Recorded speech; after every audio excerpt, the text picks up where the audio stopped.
Knowing is showing, and being is seeing. Beyond the prison self-notions we entrap ourselves in.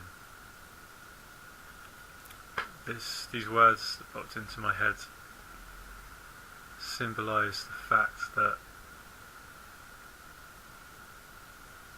knowing is an innate thing within us which flows out into the world, and it is something that comes from seeing beyond constructs, beyond our own inventions, and beyond our limited imaginings. Because whatever we think ourselves to be, that dies with the thinker. So if who we are to ourselves, if who we are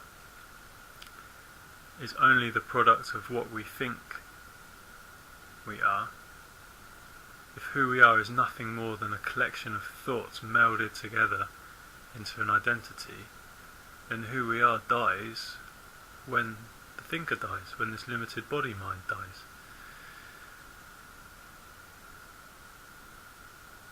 But if we can see the essence beyond and beneath the constructions, so that essence of consciousness, of pure consciousness that we are, before we before we kind of turn that pure consciousness into a version of events and a version of who we are, if we can see that pure consciousness before we modulated it into anything less than pure, if we can see that, then we know that we are consciousness seeing. We know that we are what is seeing. We are what is watching. We are consciousness watching itself through our eyes, through our bodies, through our actions. So again, the message is about coming back to true identity. And yeah, there are identities on all different levels. There are identities in the world and roles that we play, but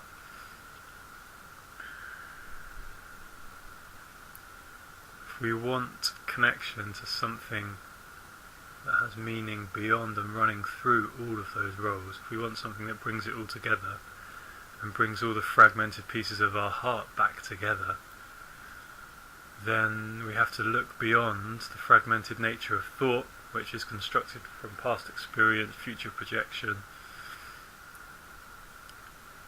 based on an individual cognitive process. We have to go beyond that to see unity, to feel unity. We can't create unity through thought, through intellect alone. Unity does not need to be created in the first place. It is already here. But we can never recreate the whole through collecting the parts and trying to stick them back together, because the whole, that phrase is greater than the sum of the parts. The whole is the conscious intelligence that holds the experience of the parts together. And success, the way I see success, is knowing this, is realising this, and therefore being able to live this and transmit this through your living into the world. And that's an ongoing process. I mean, we all know where we can do better, and we all know for ourselves, if no one else does, where we need to improve and how we can be more fully who we are.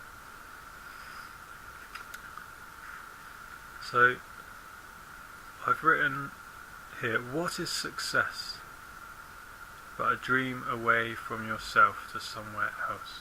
Because often when we talk about success in the world, it's like we're assuming that we don't have it innately. Success is something external to achieve, or that has been achieved, but we see it as something outside of ourselves, something external, something different to who we are, something to achieve, something to attain, something to, tick off the box, achieve success. And where else, what is success but a dream away from yourself to somewhere else? And where else but the consciousness you are? Where else are you going to go? Success is knowing and showing and being yourself, however that is, being who you are.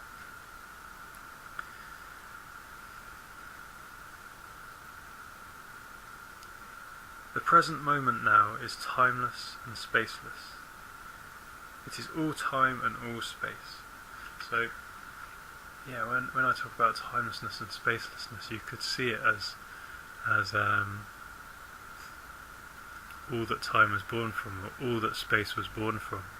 It's like everything and nothing. It's everything and nothing, pure potential. This is what I see as the burning ball of light. What I use to symbolise divinity, to symbolise a God that is at once greater than us, and yet also we are that God. And how can it be greater? Because there is no other expression of that God than the living things of this world, which are us. We are consciousness in crystallized organic form. We house consciousness in our bodies, and yet consciousness infuses through each one of our cells and comes alive through our cells. Our cells are the life of that consciousness, and as human beings we have a capacity that goes beyond the operating of an innate intelligence, in terms of, just like plants and animals, we have cells that we don't determine consciously. We don't tell our cells to grow, they just grow. We don't tell them to reproduce, they just reproduce. But we have a capacity additional to that, which is like a cognitive, not just cognitive, it's like a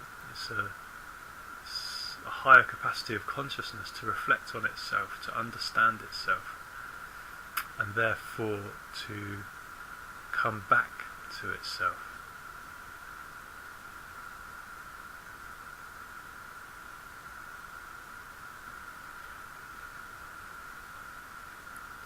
So the present moment now is timeless and spaceless, and in a way you can see this as pure space without any person experiencing it. It is like pure space experiencing pure space. It is just pure space.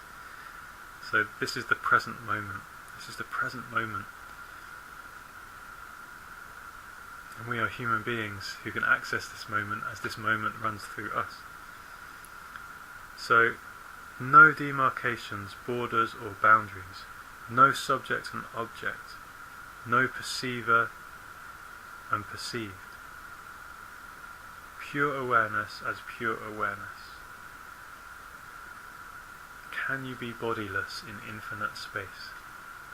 So can you touch this presence? Can you touch this identity of who you are beyond the body? And then, when you have touched it, in this moment, which is the same moment, can you anchor it here and now on the earth in experience, the experience that exists in order for that one boundless consciousness to know itself. Because boundlessness needs to create bounds around different aspects of itself in order to interact with itself, to learn within itself and through itself and the different parts of itself that may forget their connection to it in being separately bounded. Just like a human is separately bounded in form, we may forget our connection to consciousness. It doesn't deny the fact that we are consciousness learning amidst other aspects of that same consciousness that may appear different but are one and the same.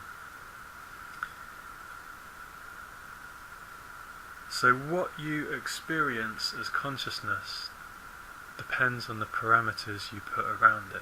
And this is the same for... So in that example you can have a boundless version of consciousness, closer to essence, or you can have a limited version of consciousness, closer to sort of the locked-in human conception of limited self. So just as you can have a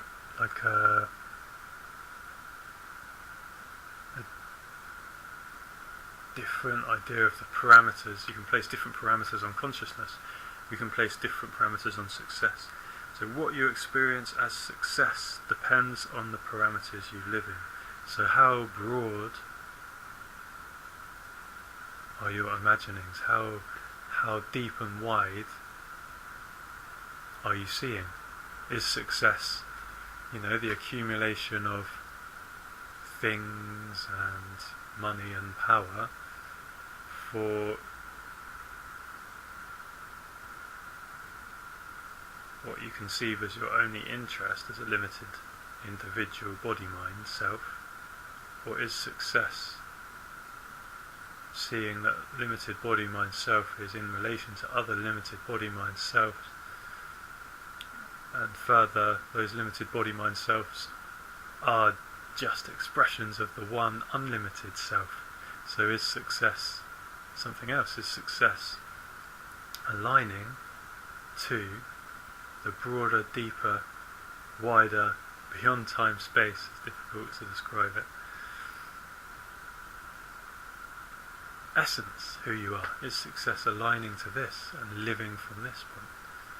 So success can be many things depending where our understanding is at. Just like with most things in the world, it's all the reflection of our own consciousness. We think we are... Often we forget that we are perceiving reality through filters, and we think that our filters are neutral. There's a tendency for people to think that their own filters are neutral, when actually the only neutrality is beyond filters. It's when we let all of our perceptual filters drop, because we've seen that they are actually narrowing our perception or distorting our perception, or based on habits and patterns that helped us survive in the past up until this moment. But we're not surviving just to get from one time-space to the next time-space to the next time-space. We're surviving in time and space to reach the present moment of here now. And when we reach that present moment of here now, we touch the true essence of self, the true consciousness that we are. And this is success.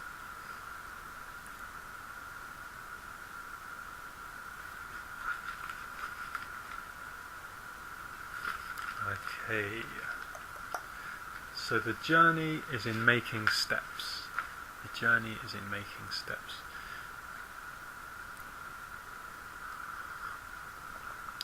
And I would say success can't come all at once, but then again it depends on your conception.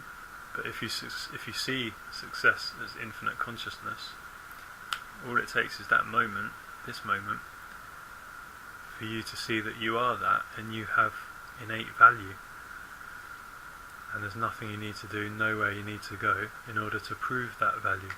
You may have urges to move in certain directions to express that innate value, to feed back to consciousness another beautiful version of what it is, among many versions of what it is, as consciousness explores itself through this whole manifest world universal experience.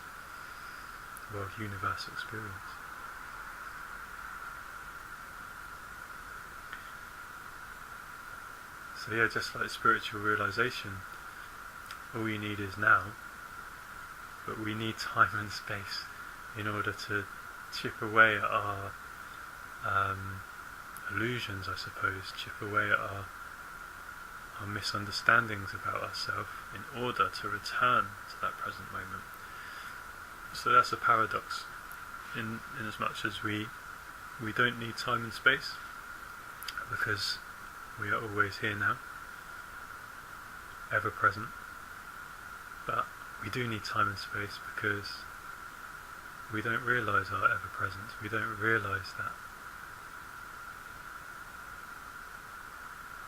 And so this world experience is about coming to realise that and coming to live within the life that you are, within that presence here and now.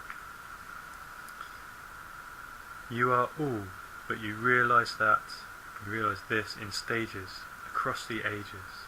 That's what time and space experience is for. So success, you can see it as an outside, external measure of being who you are, which has innate value. Your work is on yourself.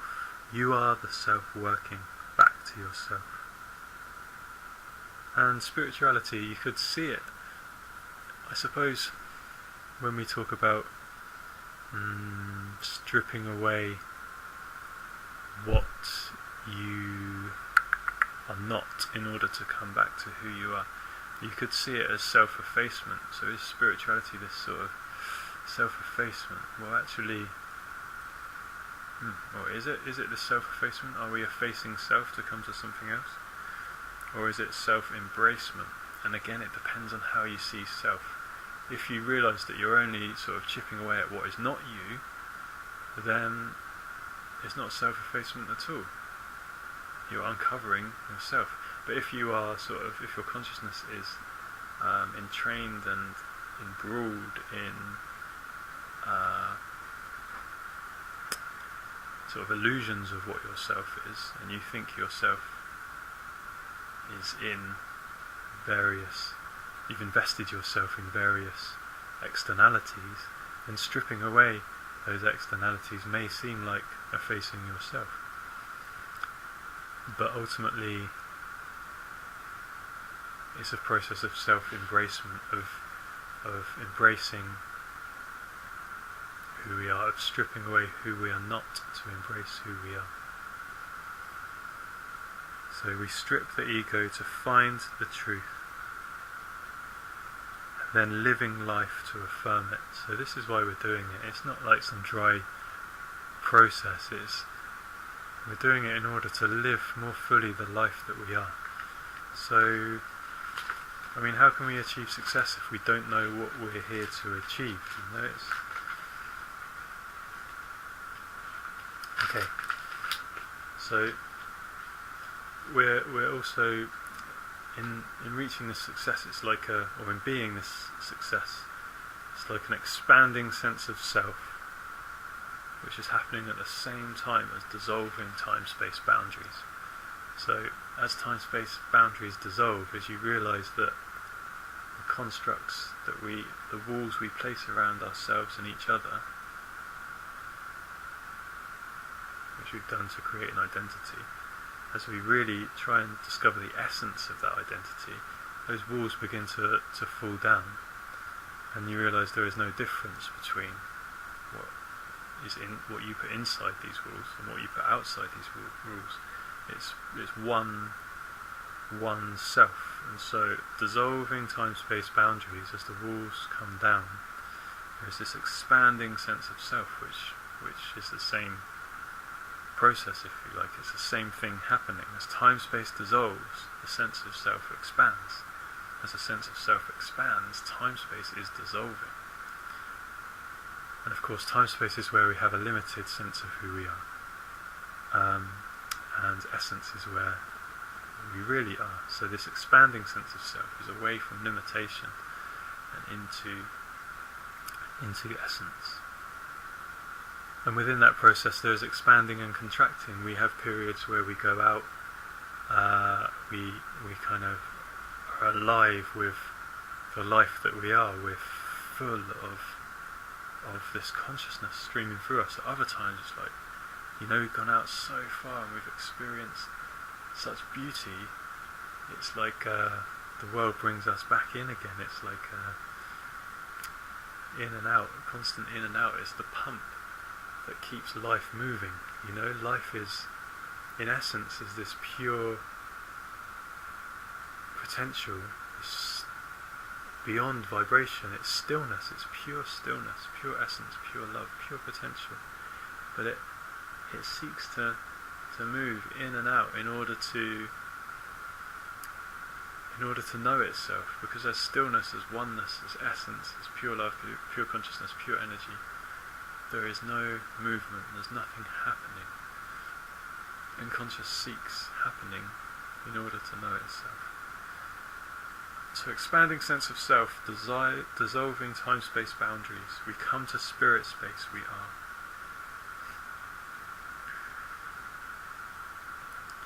This might seem disconnected, but it's not.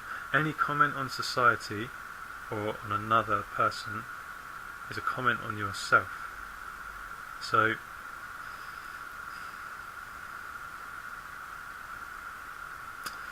ultimately and relatively, the relative is the mirror to the ultimate. So our time-space experience is like a mirror to the ultimate, as above, so below. So, ultimately, there is one self.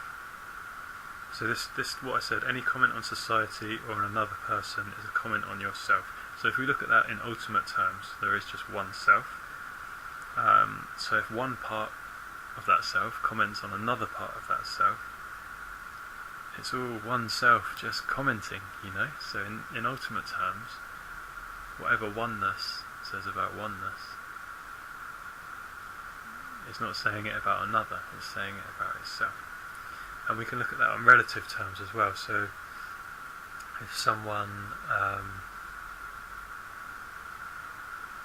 we all have different attitudes towards different people, and what those attitudes come from, they're reflections of our own inner state of being. So, for example, I've written here, people who tend to sort of talk down about others are actually talking down themselves. It's like, because if we're not elevated within ourselves, we can't share elevated perspectives. If we're down in the dumps, then all we've got to share is like that same energy of being down in the dumps.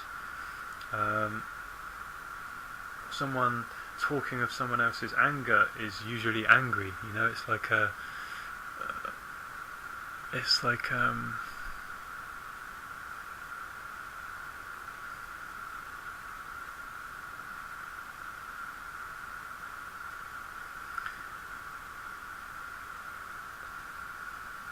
the same or the opposite. Something like if we think someone's a show-off, for example, maybe it's not because we're showing off, maybe it's the opposite of that. Maybe it's because we're not embracing what we have to show off. It's like but always it's a comment on ourselves rather than a comment on another. So everyone's talking about everyone else, but they're really talking about themselves. So whatever you say about another, just remember that you're saying that about yourself.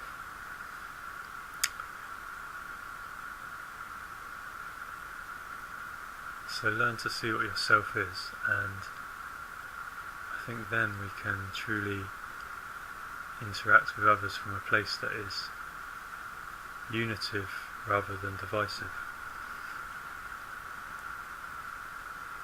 So knowing truth, knowing this mechanism, you are beyond praise and defamation, and seeping deeper and deeper into truth.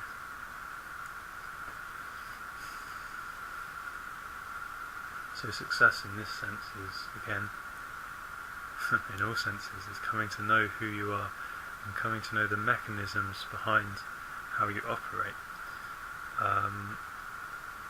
The mechanisms of what we're told and what we tell ourselves. It's so easy to blame outside. It's like, oh no, we've been conditioned, it's terrible. Well, sure, yeah, we've been conditioned, but if that's the case, what's the next step? The next step is to look at your conditioning, to look at what you think is you but is not you, to look at what you've been told, which you are now telling yourself as an extension of that patterning. So it's our responsibility. This is spirituality. It's bringing responsibility back to yourself, Because as soon as you just blame others, you're putting the responsibility outside yourself. It's like you're putting the cause and the solution outside yourself,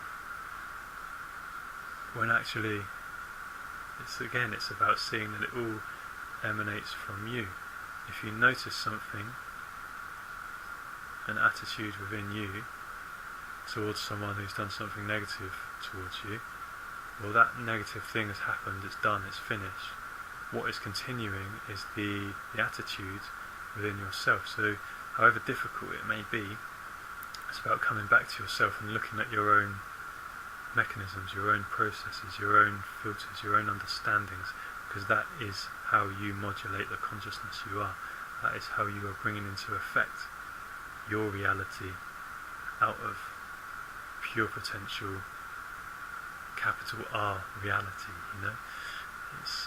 There are many realities, but just as the thought construct dies with the thinker, the individual reality dies with the individual that constructed that reality, you know. And in truth, it's all an experience of consciousness. So this is why we need to reconnect the individual reality to the ultimate reality. We need to have a sense of ourselves as spirit, a sense of ourselves as self, this broader conception of self, which doesn't die when we die, because it's not an identification with body-mind. It's seeing body-mind as an expression of who we are, the true self, which is boundless essence, boundless love, boundless life.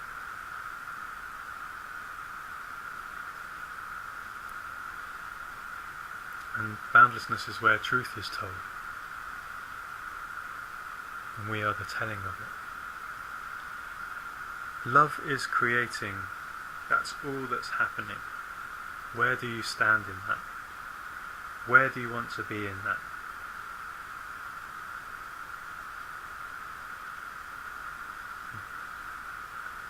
So success is not just in finding your truth, it's about making inroads to it. So it's we often say finding our truth. That can mean two things. That can mean it's found, or it's a process of finding. So success is not just in uncovering it entirely. It's a process. It's about making inroads to it.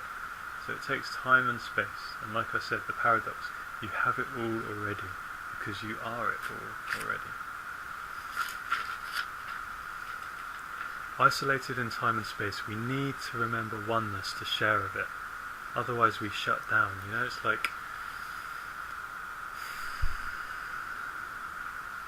if we forget that connection to oneness, if we forget that connection to the deeper life that the individual self, or the apparently individual self, is born from, if we forget that connection to ultimate life, then all there is this experience of life, and it can seem fragmented, it can seem isolated, it can seem lonely, it can seem boxed in, it can seem alone.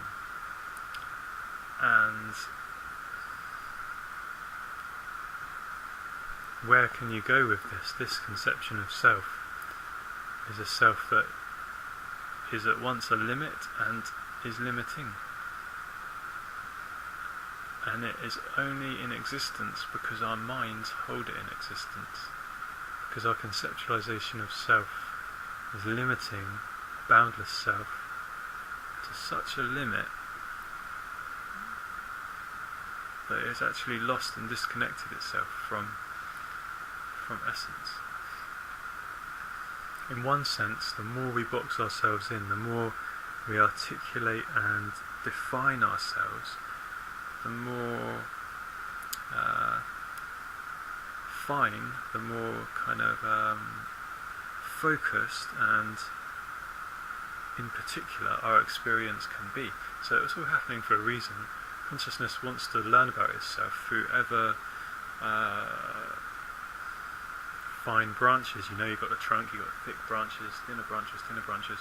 As consciousness really goes out to its limits, it's going down these really thin paths, and we are this consciousness. So if we think we are just that tip of that branch, far reaches of that branch, we don't see we are part of the whole tree, roots and all, earth and sky, then if we just see the end of that branch, we've lost the context. It's ridiculous to, of course, the end of a branch wouldn't see itself as disconnected from the tree, from the roots, and yet human beings do. We see ourselves as disconnected from the tree of life, disconnected from roots. We think we can conquer nature externally, when really it's not about overcoming nature externally, it's about embracing our true nature internally, and about overcoming the illusions and the things we've stuck over our nature, in order that we could forget who we were, to have an experience of consciousness away from consciousness, to inform consciousness of what it is.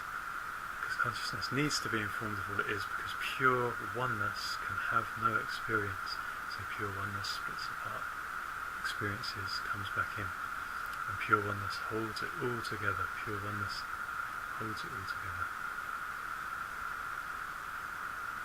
and it's always accessible, here and now. That feeling is always accessible. Success is in realizing self and following. So it's like a leading and following, because there's no difference between the two anymore. In duality, leading is one thing, following is another thing. In oneness that you're coming back to, yourself is no longer separate to the whole. Yourself is a reflection of the whole, and so leading and following is the same. You are leading the consciousness that you are as it is exploring through you, and you are following that same consciousness. You are following pure consciousness, and you are pure consciousness leading into experience. You are where life happens. Again, life is not outside of you. Life is within you. Life is you. It's your unfolding.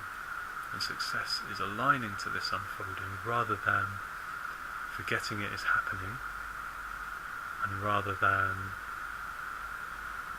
thinking something else is happening. There's nothing else happening in the world but consciousness exploring itself, playing itself out. So it's about, again, being who you are, and this takes courage and faith. This is, courage and faith. They go together very well. It's having a faith based on not wistful hopefulness. It's a faith based on an underlying feeling that this is true, and the courage to follow that underlying feeling, however faintly it may first be whispering. It's like courage to follow what you know to be true. Success is fulfilling whatever consciousness truly wants to fulfill through you. Death is consciousness in service to self as a conception far less than the whole. So it's like, if we're serving consciousness disconnected from the whole, so if we're just focusing on our own limited mind, body, identity, limited life experience, immediate world around us, if that was connected to consciousness, that would be great. But if we forget that we are connected to consciousness, then that experience dies when we die. It's like consciousness in service to self that forgets the whole is death, because where is that consciousness going to go? It's not going to go anywhere else but nowhere. It's lost, it's disconnected. Well, that's how it seems. And I mean, in this time, what have I written here? Yeah, in this time, that version of success, serving the limited individual needs without seeing the whole picture, that version of success is not going to serve anyone. If we all follow that version of success, then we all lose ourselves, we all lose the planet through our own destruction of it, so we need a reevaluation of success. Success that sees the whole. So success is looking after the whole rather than seeing everything in parts. Sure, if you want to, see everything in parts, but see that those parts are connected to the whole.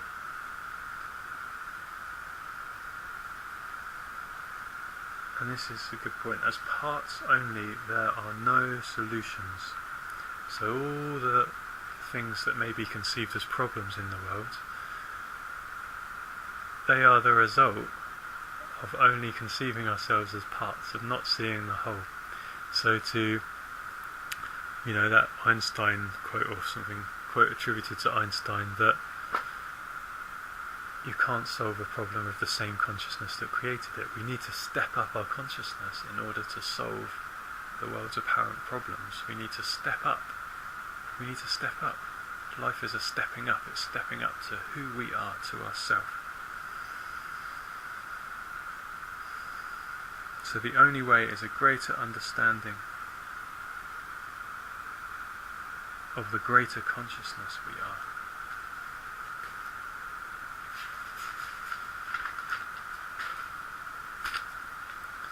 The old system of separate self-interest is dying away. The old system of separate self-interest is dying away now. That's why it's holding on tenaciously, desperately.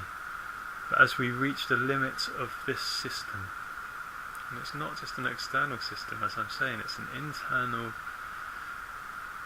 way of seeing that if it doesn't embrace its fullness, it creates a world of less than fullness, So we need to up this way of seeing, we need to up the consciousness, we need to up our internal understanding of self in order to reflect it outside of ourselves, just as God is reflecting consciousness, or consciousness is flowing through us. It's flowing out of us as well and into the world. This is the manifestation of the divine. As we reach the limits of this system of limitation, of separation, physically and spiritually, in terms of meaning in our lives, success becomes about aligning, success is about aligning to the new energies of greater self-awareness and awareness of self as something greater. So what is self and what is self-choosing? In many ways it's up to you. Consciousness depends on you. Consciousness depends on nothing but itself. Consciousness depends on you. You are the choice. You are the choice of consciousness. The choice consciousness makes. You are consciousness. You are life choosing itself. Isn't success choosing that? This.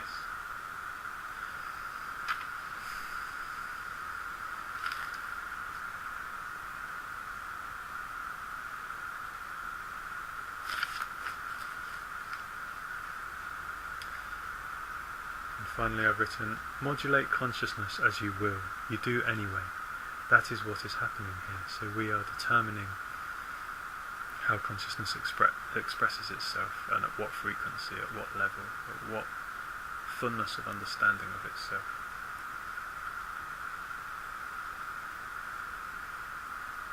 Consciousness, that is all that is happening here. Success, how do you see it? Is it external or internal? Well, knowing yourself beyond duality, you know that internal and external merge to oneness. It is one and the same. And where do we have power? We don't have power to choose outside ourselves. We have power to choose inside ourselves. We have power to choose within ourselves. We have power to choose for ourselves in order that we can, from our internal reality, create externally. So you've got to decide for yourself, is success an external measure or an inner treasure, you know?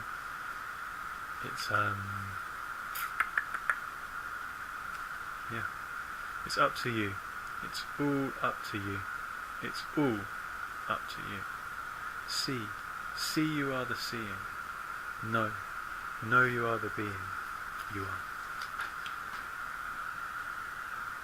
And just to finish, there's this book, Absolute Consciousness, by, I think it's Ramana Maharshi, I think. Yeah, Ramana Maharshi. And I just flicked to this page earlier. There is no seeing. Seeing is only being. Seeing is only being. So there's no seeing other than the being that you are, the consciousness that you are. There's only this consciousness that you are. So what is it seeing other than itself? There's only this consciousness. So I'll read this main bit. The state of self-realization, as we call it, is not attaining something new or reaching some goal which is far away, but simply being that which you always are and which you always have been. Then we shall realize the self as the self. In other words, be the self. That state transcends the seer and the seen. I'll read that again. The state of self-realization, as we call it, is not attaining something new or reaching some goal which is far away, but simply being that which you always are and which you always have been. Then we shall realize the self as the self. In other words, be the self. That state transcends the seer and the seen. So the self is nothing to achieve. The self is something to return to realize there is nothing else. And transcending the seer and the seen, transcending the seer and the seen, this is transcending the duality, the world exists in duality, it exists in night and day, in good and evil, in push and pull, in up and down. It's what holds it all together. Holds oneness out in experience. But those last words again, that state transcends the seer and the seen. So knowing yourself, that state transcends the seer and the seen, transcends duality. Knowing yourself comes back to oneness. What does transcendence look like? Transcendence.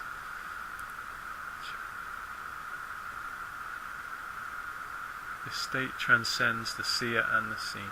So often we see transcendence as, like going up and away.